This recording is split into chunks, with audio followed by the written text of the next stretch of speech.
The 2020 presidential race is heating up with more Democratic candidates gearing up for part 2 of the first Democratic debate. Look at these fuckers. They love this shit. Look at that smug face. And now look at the dislike bar. It's almost on par with my smug face, but let's just jump into this video, shall we? President Joe Biden, Senator Bernie Sanders, and Mayor Pete Buttigieg are among the candidates taking the stage tonight. Oh, Buttigieg, that's how you say it. I thought it was Buttigieg. So, there's a petition going around right now for Joe Rogan to moderate the presidential debates. And of course, Joe Rogan asks questions like, hey, Bernie, are you going to tell us if there's aliens? Well, we just did an hour, sir, so I'm going to let you go because I know you got very important things to do. One last question. If you got into the office and you found out something about aliens, if you found out something about UFOs, would you let us know? Well, I'll tell you, my wife would demand that I let you know. Is your wife a UFO nut? No, she's not a UFO. No, it's just, Bernie, what is going on? Do you have any access to the records? You don't have any access?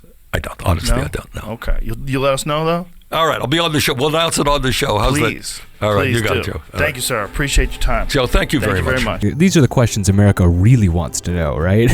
You ever been sitting around with your friends and you fantasized, if only I could ask the president, hey, if you became president, could you tell me about the aliens, please? You know, Joe Rogan is a man of the people. He speaks what people are thinking because he watches the comments and he knows what people are into. He's a regular guy and he tries to stay neutral. He's not affiliated with any particular party. He's sat down and done long-form conversation with Tulsi Gabbard, Ben Shapiro, Candace Owens, Andrew Yang, and many people across the different sides of the political spectrum. These videos rack up tens of millions of views. Joe Rogan's long-form one-on-one conversations are the direct opposite of how the mainstream media hosts political debates.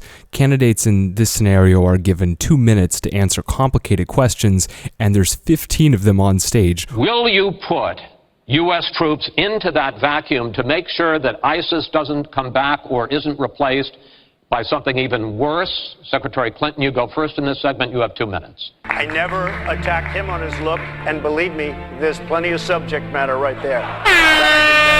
Come on, guys. Like really? This is how we're going to discuss the future of American politics? It's like a game show. Why are we leaving our politics to a game show? So Joe Rogan has been hosting podcasts with a variety of people from a variety of different topics, subjects, political backgrounds. His audience is actually very diverse, and a lot of people just want to see these ideas explained without limitation. If you are in that community, good fucking luck getting out. Right. Good luck. The money that you get other than welfare is from selling pills. You know, everybody's on these pills, so you're all whacked out. You don't know what the fuck is going on half the day. You're on opiates. I mean, it is a bananas environment. And there's a lot of people like that in this country. For sure. In poor Latino communities, in poor white communities, in poor black communities. The idea that these people are just going to pull themselves up by their bootstraps is crazy. I just think they don't have a plan. And I think if we really want to help them, there's got to be some way where you can give these people the opportunity to step out of that pattern. Whatever that, For sure. Community centers, outreach programs, whatever it is. I don't know what it is. I mean, the truth is that historically speaking, it was people actually going to church. Yes. I mean, and there's a lot of good. I'm not a church-going person, right. But I absolutely recognize that there's a lot of good involved in having that framework. Right, and that I'm not sure that's. I don't think you can create sort of a fake social fabric with just a government welfare system. Like it hasn't worked. I mean, you know, Joe Rogan is a man of the people. He speaks what people are thinking because he watches the comments and he knows what people are into. He's a regular guy and he tries to stay neutral. He's not affiliated with any particular party.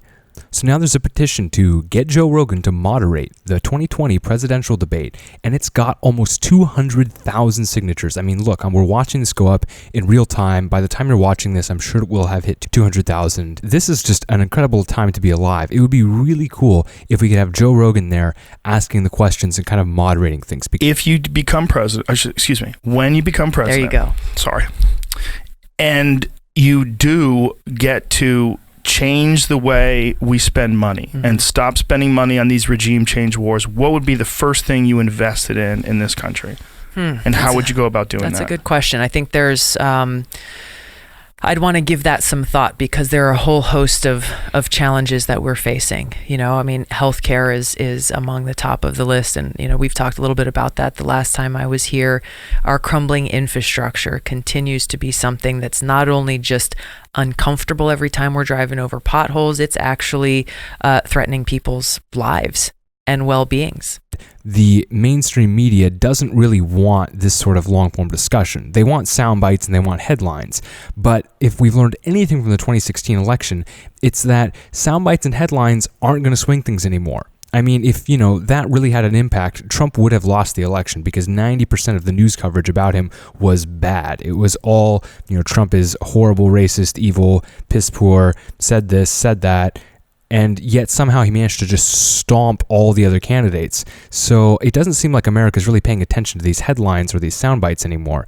We are getting to see his personality in a way we've never seen any president's personality. Oh, absolutely. I mean, the most ridiculous petty shit that he does, like attacking Michelle Wolf because of her White House correspondence doing the thing, calling people losers, you know, making fun of the girl on Joe Scarborough, the girl he married, saying that she had fucked up plastic surgery and she was bleeding. He just makes shit up. I mean, do you think she really thinks she showed up in Mar-a-Lago bleeding with fucking plastic surgery? He's a fucking maniac.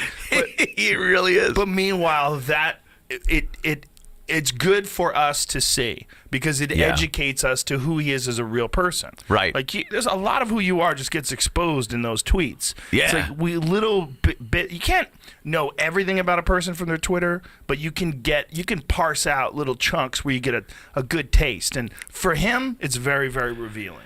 It would be really funny to see Joe Rogan try to keep President Trump under control. I think that would be a really amusing matchup right there. Let's read some of these comments, actually. Joe, have you ever done DNC Rogan? It's entirely possible. Yeah, I think these comments really sum it up here. So there's been a couple of updates. 2 days ago, Ashton Stowell, the guy who started the petition, posted an update saying, "Greetings. Over the past 72 hours, our petition for Joe Rogan to moderate the 2020 presidential debate has blown up rapidly, much to our surprise. I would like to say a sincere thank you to everyone who has signed and shared. Every single person sharing this movement is a part of something important that will show those in power that the American people and those involved in American politics are dissatisfied with the current presidential debate process. While the petition is still growing, we need your help to maintain the momentum that this petition has gained. So if you want to take a part in reaching the ears of the Commission of Presidential Debates, please consider sharing. Send the link to your family, friends, local news stations, etc. We hope to continue to expand the impact of this movement and would like for you to join in. Sincerely, Ashton Stowell." So yeah, go ahead and sign the petition. I'll include a link below. Wow, we just hit 200. It's happening. It's real. It's fucking happening. All right, guys. If this really happens, I mean, what a fucking twist in the timeline. Like, best timeline, guys. Go sign that petition. Make this the best timeline. Like, we've seen crazy shit happen before. Like, it can happen again. You guys hear me? Best timeline. Let's go. Sign, share, make this a meme. It's going to happen. Joe Rogan moderates the presidential debates. Let's go. Thank you guys so much for watching this video. I really appreciate your subscriptions and your likes and your comments. I do read every single comment, so go ahead and leave a comment below if you want me to read it and reply. And don't forget to subscribe, and I'll see you in the next video.